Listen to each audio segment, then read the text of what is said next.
பச்சையம்மன் ஜோதிடம் நண்பர்களுக்கு அனைவருக்கும் வணக்கம். இன்று நான் காண இருப்பது பெரிய பாளையத்தில் அமைந்துள்ள பவானி அம்மனின் திருவரலாறு. பரந்தாமனின் சகோதரியாக, பரந்தனின் பத்தினியாக, பாளையத்தின் நாயகியாக விளங்கக்கூடியவர் அவர். சரி, இப்போ அந்த அம்பாளுடைய வரலாறை நம்ம தொடர்ந்து பார்ப்போம். பவானி அம்மன் கிருஷ்ணருடைய தங்கைன்னு எதனால் சொல்கிறாங்க அப்படின்னு பார்த்தோன்னா, துவாபர் யுகத்தில் தேவகிக்கும் வசுதேவருக்கும் திருமணம் நடைபெற்ற போது தங்கையையும் வசுதேவரையும் தேரில் வச்சு ஊர்வலமாக கம்சன் அழைத்து செல்கிறாரு. அப்போது ஒரு அசிரீரி சத்தம் கேட்குது. கம்சா, உன்னுடைய தங்கைக்கு பிறக்க போகும் 8வது ஆண் குழந்தையால் உனக்கு மரணம் நடக்கும்னு ஒரு அசிரீரி சத்தம் கேட்குது. அதை கேட்ட ஆத்திரம் அடைஞ்ச கம்சன் என்ன செய்கிறாருன்னா, தங்கைன்னு கூட பார்க்காம தேவகியை கொலை செய்ய முயற்சி செய்கிறாரு. அப்போது அவரை தடுத்து நிறுத்திய வசுதேவர், எங்களுக்கு பிறக்கிற எல்லா குழந்தைகளையும் உங்ககிட்ட மறுகணமே கொடுத்துட்றோம் அப்படின்னு ஒரு வாக்கு கொடுத்ததுனால கம்சனும் இதுக்கு சம்மதிக்கிறாரு. தங்கச்சி தேவகியும் வசுதேவரையும் சிறையில் அடைச்சி தன்னுடைய கண் பார்வையிலேயே வச்சிருக்கிறாரு. சிறையில் வாழ்க்கை நடத்திய தேவகிக்கும் வசுதேவருக்கும் பிறக்கும் 7 குழந்தைகளையும் கம்சன் கொன்னுடுறாரு. 8வதாக கிருஷ்ணர் பிறக்கிறாரு. கிருஷ்ணர் பிறந்ததும் ஒரு அசிரீரி சத்தம் கேட்குது. யாருக்குன்னு கேட்டிங்கன்னா, வசுதேவருக்கு. உன் மகன் கோகுலத்தில் உள்ள நந்த கோபாலுடைய மனைவி யசோதிக்கிட்ட சேர்த்துடு, அங்கே பிறந்திருக்கும் பெண் குழந்தைய இங்கே தூக்கிட்டு வந்து நீ வச்சுக்கோ அப்படின்னு ஒரு அசிரீரி சத்தம் கேட்கவே அவர் மந்திரங்களுக்கு கட்டுப்பட்டமாறு வசுதேவரும் கிருஷ்ணரை கூடையில் வச்சு சுமந்தபடி யசோதைக்கிட்ட கூட்டிட்டு போகிற. அப்போது மழை பெய்யுது. மழை பெய்யும் போது அந்த குழந்தை கிருஷ்ணர் பகவான் நனையாமல் இருக்கிறதுக்கு அங்கே நாகம் 5 தலை படம் எடுத்து பின்னாடியே கொடை பிடித்துக்கிண்டு போகுது.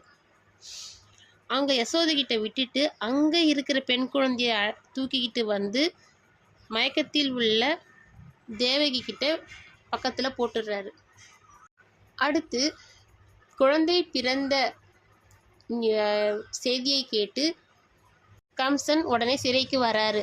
அங்கே பிறந்திருக்கிறது ஒரு ஆண் குழந்தை இல்லை, ஒரு பெண் குழந்தை தான் தெரிந்தாலும், என்னதான் இருந்தாலும் இந்த பெண் குழந்தையா இருந்தால் கூட இந்த குழந்தையால் நமக்கு ஒரு கண்டம் இருக்குது, மரணம் இருக்குன்றதை தெரிஞ்சு அந்த குழந்தைய கொலை செய்யறதுக்காக தூக்கி அடிக்கலான்ட்டு ஓங்கும்போது அந்த குழந்தை மேலே பறந்து சென்றவாறு ஒரு காளியாக உருவெடுத்து பேசுகிறது.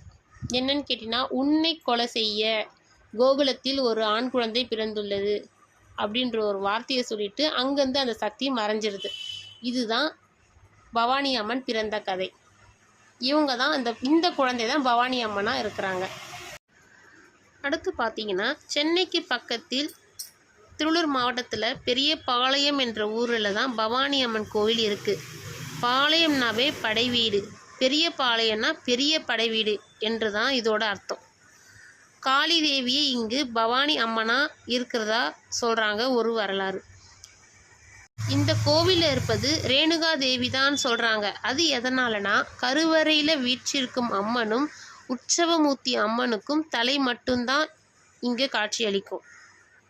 ரேணுகா தேவிக்கு மட்டும்தான் இந்த தலை மட்டும்தான் இருக்குன்றது ஒரு வரலாறு இருக்குது. இதுக்கு பவானி அம்மன் கோவிலில் இருக்கிற பரசுராமன் சிலை தான் இதுக்கு சாட்சின்னு சொல்கிறாங்க.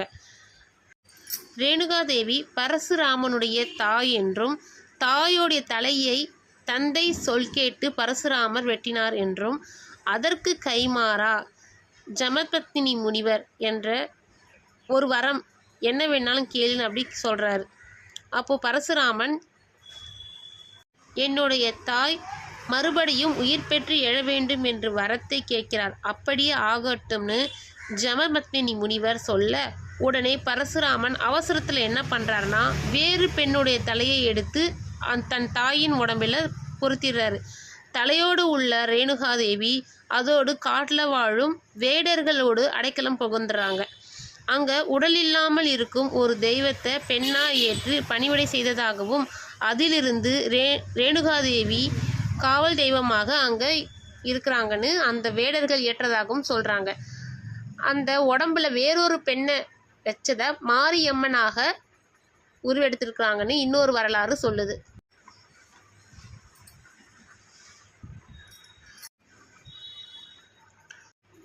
சென்னைக்கு வந்து வளையல் விற்கிறாரு. அவர் ஆந்திராவிலிருந்து சென்னைக்கு தினந்தோறும் வந்து வளையலும் கூடவே மஞ்சள் குங்குமம் கையில் வைத்துக்கொண்டு காலையில் வந்து விற்றுவிட்டு தினமும் ஆந்திராவுக்கு விற்கிறவர் தான் ஒரு தொழில் செய்கிறவர் தான். அப்படி தினைக்கும் போகும்போது ஒரு நாள் ரொம்ப நெடுநேரமாக ஆயிடுச்சு, இரவு நேரமாக எடுத்ததுனால ஒரு இடத்துல தங்குறாரு. அந்த இடம் எதுன்னு கேட்டிங்கன்னா பெரியபாளையம்ன்ற அம்மன் இருக்க கோயில் தான். அங்கே வளையல் மூட்டையை பக்கத்தில் வச்சுட்டு தூங்குறாரு. காலை ஏஞ்சி பார்க்கும்போது அந்த வளையல் மூட்டை இல்லை. எங்கே போச்சு வளையல் மூட்டை காணுன்னு தேடிட்டு இருக்கும்போது அங்கே ஒரு புத்து இருக்குது. அந்த புத்துக்குள்ளே ஒரு வளையல் சத்தம் கேட்குறதுனால அந்த புத்துக்குள்ளே எட்டி பார்க்குறாரு. அப்போது அவருடைய வளையல் மூட்டை உள்ளே இருக்கிறத பார்த்து அதிர்ச்சி அடைந்து பயந்து போய் வீட்டுக்கு போயிடுறாரு. வீட்டில் போய் உறங்கின பிறகு கனவுல அம்மன் வந்து இதை மாதிரி நான் அங்கே ஒரு சுயம்புவாக எழுந்திருக்கேன், எனக்கு வந்து அங்கே ஒரு கோவில் கட்டு, உன்னால் முடிஞ்ச அளவுக்கு ஒரு கோவில் கட்டு, என் மூட்டை உன்னுடைய மூட்டை எங்கே இருக்கோ அங்கே வந்து எனக்கு ஒரு கோவில் கட்டு அப்படின்ற மாதிரி சொல்லிட்டு மறைஞ்சிடுறாங்க. இதை கேட்டு அதிர்ச்சி அடைந்த அவர் என்ன பண்ணுறாரு, மறுநாள் காலையில் ஏஞ்சி தன்னுடைய உறவினர்களையும் அழைத்து சென்று அந்த புத்தை போயிட்டு இடிக்கிறாரு. இடிச்சிட்டு இது பண்ணும்போது இடிக்கும்போது அதனுடைய கத்தி வந்து அந்த அம்மன் தலையில் பட்டு ரத்தம் வடியுது. உடனே என்ன பண்ணுறாரு, தன்னுடைய மூட்டையில் இருக்கிற மஞ்சள் குங்குமத்தை எடுத்து அப்படியே அந்த ரத்தத்தை மேலே வச்சு அந்த ரத்தத்தை நிறுத்திடுறாரு. அங்கேயே அவரால் முடிஞ்ச அளவுக்கு என்ன முடியுமோ ஒரு சிறு கோவிலாக எழுப்பி வழிபட்டுட்டு இருக்காரு. இப்பயும் அந்த கவசத்தை எடுத்துட்டு அந்த சுயம்பு லிங்கமாக அபிஷேகம் பண்ணும்போது பார்த்தீங்கன்னா இன்னமும் அந்த அடிப்பட்ட தடம் வடு இருக்குன்றது அங்கே இது ஒரு வரலாறாக சொல்கிறாங்க. இங்கே பார்த்தீங்கன்னா இந்த கோவிலில் பல விதமான வேண்டுதல்களையும் பிரார்த்தனைகளையும் அவங்கவுங்க வசதிக்கு ஏற்ற மாதிரி செய்கிறாங்க. கோவில் சுற்றி விடுறது, வேப்பஞ்சேலை செஞ்சு சுற்றி வராங்க, அங்க பிரதர்ஷனம் செய்கிறாங்க. திருமணம் ஆக வேண்டும் என்பவர்களுக்கு அதுக்கான உரிய பரிகாரம் செய்கிறாங்க. குழந்தை வரம் வேண்டவர்களையும் தொட்டில் கட்டுறாங்க. இந்த கோவிலில் அப்படி பார்த்தீங்கன்னா பலவிதமான வேண்டுதல், பலவிதமான பரிகாரங்கள் செய்து அந்த பக்தர்களுக்கு எல்லாத்தையும் அள்ளி கொடுத்து காட்சியளிக்கிறார் இந்த பெரியபாளையத்தில் உள்ள பவானி அம்மன் தாயார். மீண்டும் அடுத்த பதிவில் சந்திக்கிறேன். நன்றி, வணக்கம். உங்கள் ஜோதிடர் கவிதா.